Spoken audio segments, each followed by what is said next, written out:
कहानी की शुरुआत होती है एक पुराने मंदिर से। एक डरा हुआ आदमी एक बच्चे के साथ मंदिर में पूजा करने आता है। यह मंदिर सुनसान और बेहद डरावना है। ऐसा लगता है जैसे सदियों से यहाँ कोई नहीं आया। लेकिन अजीब बात यह है कि आसपास कोई भी नहीं है, फिर भी वहाँ ढोल बजने की आवाज आ रही है। तभी अचानक एक विशालकाय देवता जाग उठता है। असल में वे ढोल की आवाज नहीं, उस देवता के दिल की धड़कन थी। यह देवता जागा है इंसानों पर नर का कहर बरसाने के लिए। इसके बाद कहानी शिफ्ट होती है गवान नाम के एक व्यक्ति पर। वह अपनी बेटी टेंजरीन को एक पुरानी रहस्यमय गुफा में ढूंढ रहा होता है। गुफा की गहराइयों से टेंजरीन की चीखें सुनाई देती है। तभी गवान के सामने तेज रोशनी में वही देवता प्रकट होता है और उसे आगे बढ़ने से रोकता है। अचानक गवान की आंख खुलती है। वो सपना देख रहा था। असल में उसकी बेटी टेंजरीन 6 साल पहले किडनैप हो गई थी और तब से गवान उसे ढूंढ रहा है। उसने उसके लिए सब कुछ छोड़ दिया, अपना घर, करियर, यहाँ तक कि अपनी पत्नी को भी। गवान सड़क किनारे एक पहाड़ी पर बैठा होता है। तभी एक ट्रक आता है और गवान उस पर पत्थर बरसाकर ट्रक की विंडशील्ड तोड़ देता है, जिससे ट्रक क्रैश हो जाता है। वो नीचे उतरकर ड्राइवर से पूछता है कि उसकी बेटी कहाँ है। लेकिन तभी ड्राइवर का साथी पीछे से गवान पर वार करता है और गवान बेहोश हो जाता है। ड्राइवर और उसका साथी वहाँ से भाग जाते हैं। जब उसे होश आता है तो वह ट्रक का पिछला दरवाजा खोलता है। अंदर कई बच्चे पिंजरों में बंद है। यह साफ होता है कि गवान ने बच्चों की तस्करी करने वाले गिरोह का पता लगा लिया था, लेकिन उसकी बेटी वहाँ नहीं होती। तभी वहाँ पे पुलिस आ जाती है। पुलिस को लगता है कि गवान ही बच्चों का तस्कर है और गवान को बच्चों की तस्करी के आरोप में पुलिस पकड़ लेती है। पुलिस वैन में बैठा गवान फिर से सपना देखता है। उसकी बेटी वैलों में जकड़ी होती है। जागने पर वह देखता है कि पुलिस ने उसकी जेब से टेंजरीन की फोटो निकाल ली है। गुस्से में आकर गवान पुलिस को मारता है और भाग निकलता है। भागते हुए वह एक गाड़ी में चढ़ जाता है जिसे चला रही होती है क्लिंग। हैरानी की बात यह है कि क्लिंग गवान और उसकी बेटी की पूरी कहानी जानती है। वह गवान से वादा करती है कि वह टेंजरीन को ढूंढने में मदद करेगी। अब कहानी फिर से फ्लैशबैक में जाती है पुराने जमाने में। एक योद्धा कंग कुछ हमलावरों से जान बचाकर भाग रहा है। इन हमलावरों का लीडर एक बूढ़ा आदमी है। कंग जैसे ही पहाड़ी चोटी पर पहुंचता है उसे घेर लिया जाता है। तभी उसकी बहन आकर उसे धक्का देती है ताकि वह भाग सके, लेकिन खुद वह उन हमलावरों से लड़ जाती है और मारी जाती है। कंग फिर पहाड़ी पर चढ़ता है और अपनी बहन की मौत देखता है। गुस्से में आकर वह उस बूढ़े लीडर को मार देता है। हालांकि बूढ़ा उसे चेतावनी देता है कि अगर उसने ऐसा किया तो वह लॉर्ड रेडमैन से कभी नहीं बच पाएगा, लेकिन कंग उसकी बात नहीं मानता। इसके बाद कंग तय करता है कि अब वह लॉर्ड रेडमैन को मारकर ही चैन लेगा। तभी उस बूढ़े का जादुई कवच कंग को चुन लेता है और उसके शरीर से जुड़ जाता है। कंग की छाती पर एक आंख बन जाती है। यह कवच खुद सोच सकता है और अब वह कंग की लड़ाई में उसका साथी है। दूसरी ओर क्लिंग गवान को एक बिल्डिंग में ले जाती है जहाँ वह काम करती है। वहाँ वह गवान को कुछ बच्चियों की तस्वीरें दिखाती है ताकि वह अपनी बेटी को पहचान सके, लेकिन 6 साल हो जाने के कारण गवान पहचान नहीं पाता। क्लिंग अब असली बात पर आती है। वह कहती है कि उसकी कंपनी DNA टेस्ट के जरिए टेंजरीन को खोज सकती है, लेकिन इसके बदले में गवान को उनकी कंपनी के लिए एक मिशन करना होगा। कंपनी को पता है कि गवान में एक खास शक्ति है, वह अपनी फेंकी हुई चीजों को दिमाग से नियंत्रित कर सकता है। अब कंपनी चाहती है कि एक लेखक कंग को मार दे। असल में ये लेखक लाइव स्ट्रीम में एक फैंटेसी कहानी सुनाता है और हैरानी की बात यह है कि जब भी वह कहानी में लॉर्ड रेडमैन को नुकसान पहुंचाता है, रियल लाइफ में क्लिंग की कंपनी के बॉस लिम्मू पर भी कोई अजीब हादसा हो जाता है। कंपनी ने हर तरीके से उस लेखक को रोकने की कोशिश की, लेकिन वो नाकाम रही। गवान को इस पूरी कहानी पर जरा भी भरोसा नहीं था, लेकिन उसके पास कोई और रास्ता नहीं था। वह किसी भी कीमत पर अपनी बेटी को वापस पाना चाहता था। अगले दिन गवान अपने बाल कटवाकर एक बदले हुए लुक के साथ उस छोटे से शहर पहुंचता है जहां कंग रहता है। रास्ते में वह कंग की ऑडियो बुक सुनता है, जिससे उसे समझ आता है कि उसके सपनों में जो चीजें और लोग आते हैं वे सभी कंग की कहानियों से जुड़े हैं। गवान पूरे दिन कंग का पीछा करता है, सही मौके की तलाश में। आखिरकार वह एक लाइब्रेरी पहुंचता है जहां कंग अकेला बैठा होता है। गवान वहां छिप नहीं पाता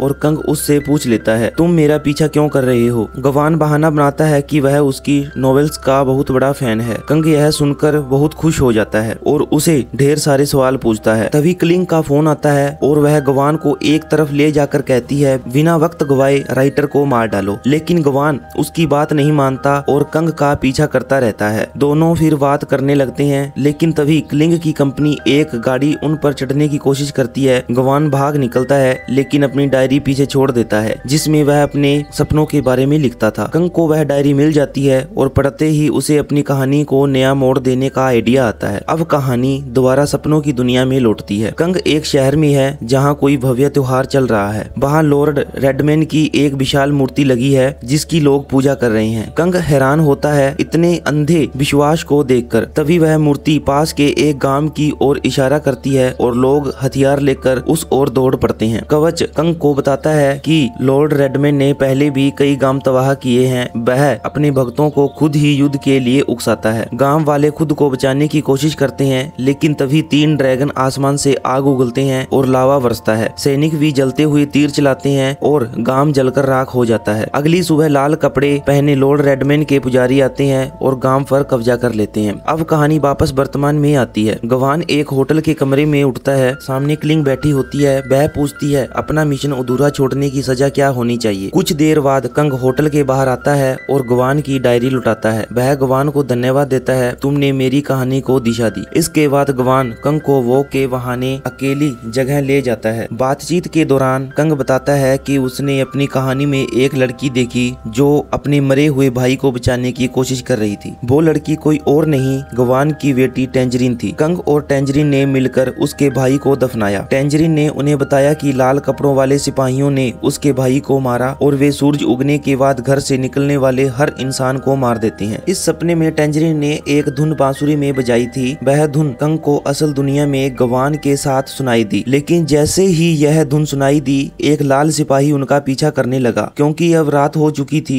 और बाहर निकलना मना था। कंग ने टेंजरीन जैसा एक पुतला बनाया ताकि सिपाही का ध्यान भटकाया जा सके। सिपाही ने पुतले को असली लड़की समझकर जैसे ही हमला किया, कंग ने उसके सिर के कवच पर वार किया, लेकिन जब कवच टूटा तो उसके अंदर से गवान का चेहरा निकला। वह अब कंग को मारने के लिए तैयार था। जैसे ही वह वार करने वाला था, टेंजरीन वहां आ गई और गवान की नजरें उससे मिल गई, लेकिन ना जाने क्यों वह हिल नहीं पाया। इसी का फायदा उठाकर कंग और टेंजरीन भाग निकले। असल दुनिया में कंग यह सब अपनी किताब में लिख रहा होता है। तभी गवान पीछे से आता है। जो सपना गवान ने देखा था वही सब कंग अभी लिख रहा था। गवान ने पत्थर से कंग पर वार किया, जिससे वह बेहोश होकर एक गड्ढे में गिर गया। गवान अब वही धुन गुनगुनाते हुए आखिरी वार करने कंग के पास पहुंचता है, जो धुन वह सिर्फ अपनी बेटी के लिए गाता था। लेकिन तभी उसे सड़क के बीचों बीच एक बच्चे की आवाज सुनाई देती है जो वही धुन गा रहा होता है। गवान हैरान रह जाता है, ये धुन इस बच्चे को कैसे पता। वह बच्चे से पूछता है, लेकिन बच्चा डरकर भागने लगता है। गवान उसका पीछा करता है और उसे ऐसा लगता है मानो वह लाल सिपाही बन चुका है जो टेंजरीन और कंग का पीछा कर रहा था। बच्चा भाग निकलता है और गवान एक छोटी सी पार्टी में पहुंचता है और यही उसे टेंजरीन का किडनैपर दिखाई देता है जो अपनी दोस्तों के साथ पार्टी कर रहा होता है। गवान और उस किडनैपर के बीच तुरंत लड़ाई शुरू हो जाती है। गवान अपनी शक्तियों का इस्तेमाल कर उसे हरा देता है। वो गुस्से में पूछता है, सच बता मेरी बेटी कहाँ है। डरा हुआ किडनैपर सच उगल देता है। टेंजरीन को किडनैप करते वक्त उसे ड्रग की ज्यादा डोज दे दी गई, जिससे उसकी मौत हो गई। फिर उसने टेंजरीन की लाश को एक बोरी में डालकर पहाड़ों पर फेंक दिया। गवान यह सुनकर गुस्से में दर्द से पागल हो जाता है और उसका गला घोटने ही वाला होता है। तभी क्लिंग आ जाती है और उसे बेहोश कर अपनी गाड़ी में डाल लेती है। होश आने पर गवान कहता है उसने मेरी बेटी को मार डाला। क्लिंग का बॉस लिम्मू यह सब सुन रहा होता है। वह क्लिंग को आदेश देता है, गवान से कहो उसकी बेटी मरी नहीं है, किडनैपर झूठ बोल रहा था। क्लिंग अपने फायदे के लिए ऐसा बड़ा झूठ नहीं बोलना चाहती। गवान कहता है, मैं कंग को मार दूंगा, उसकी फिक्र तुम मत करो, लेकिन वो किडनैपर मुझे चाहिए, मैं उसे खुद मारूंगा, उसे पुलिस कस्टडी से निकालो। उधर लिम्मू क्लिंग से नाराज होता है क्योंकि उसने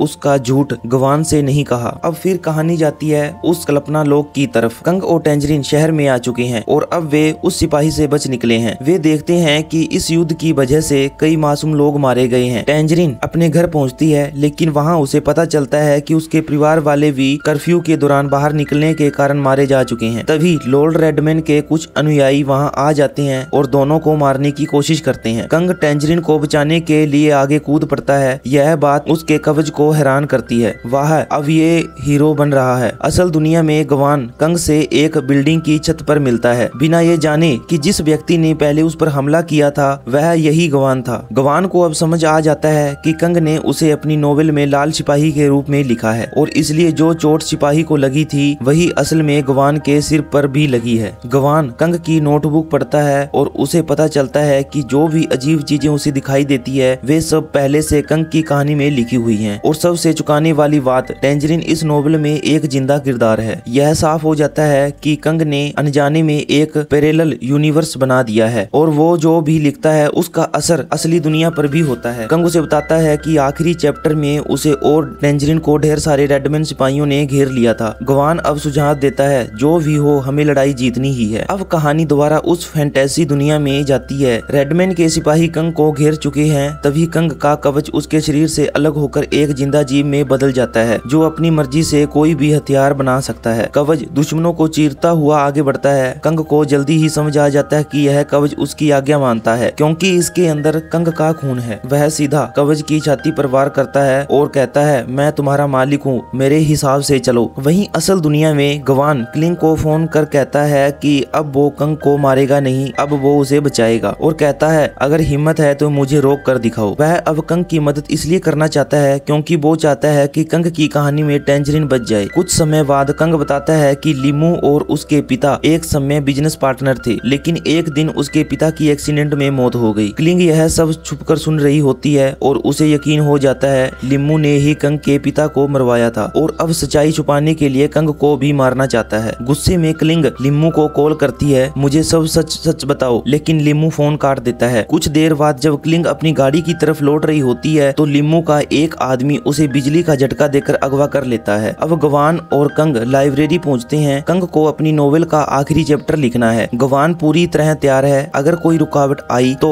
वो कंग को हर हाल में बचाएगा। वहीं दूसरी ओर फैंटेसी दुनिया में कंग और टेंजरिन रेडमैन के महल पहुंचते हैं। वहां उन्हें सैकड़ों लाल सिपाही पुतले के रूप में बैठे मिलते हैं। कंग को अब सच्चाई पता चलती है, रेडमैन के सिपाही दिन में छिपे रहते हैं और रात को जिंदा हो जाते हैं, इसलिए शहर में कर्फ्यू लगता है। तभी असली दुनिया में लिमू के गुंडे लाइब्रेरी पर हमला करते हैं। गवान अपनी शक्तियों का इस्तेमाल करता है, लेकिन एक गुंडा बिजली को कंट्रोल कर सकता है। वह गवान पर पानी फेंकता है और उसको बिजली का करंट देता है। गवान उससे सीधे नहीं लड़ पाता, इसलिए वह छिप जाता है। फिर मौका देखकर वह रबड़ के ग्लव्स पहनकर एक अटैक कर देता है ताकि उसे झटका ना लगे। के बाद गवान का सामना होता है एक और शक्तिशाली दुश्मन से। इस बार वह टिक नहीं पाता, लेकिन उसकी किस्मत अच्छी थी। क्लिंग खुद को छुड़ाकर वहां आ जाती है और गवान की मदद करती है। अब गवान और क्लिंग ने मिलकर तीसरे हमलावर को मार डाला। काल्पनिक दुनिया में कंग और टेंजरिन लॉर्ड रेडमैन के पास पहुंचते हैं जो 4 हाथों वाला एक विशाल राक्षस है। वहां पता चलता है कि कंग रेडमैन के भाई का बेटा है जिसे रेडमैन ने पहले ही मार दिया था। ये कहानी असल दुनिया से मिलती जुलती थी क्योंकि लिमू ने भी कंग के पिता को धोखा देकर मार डाला था जो उसका बिजनेस पार्टनर था। ये जानकर कंग गुस्से में भर जाता है और रेडमैन को चुनौती देता है। रेडमैन उसे एक पेड़ दिखाता है जहां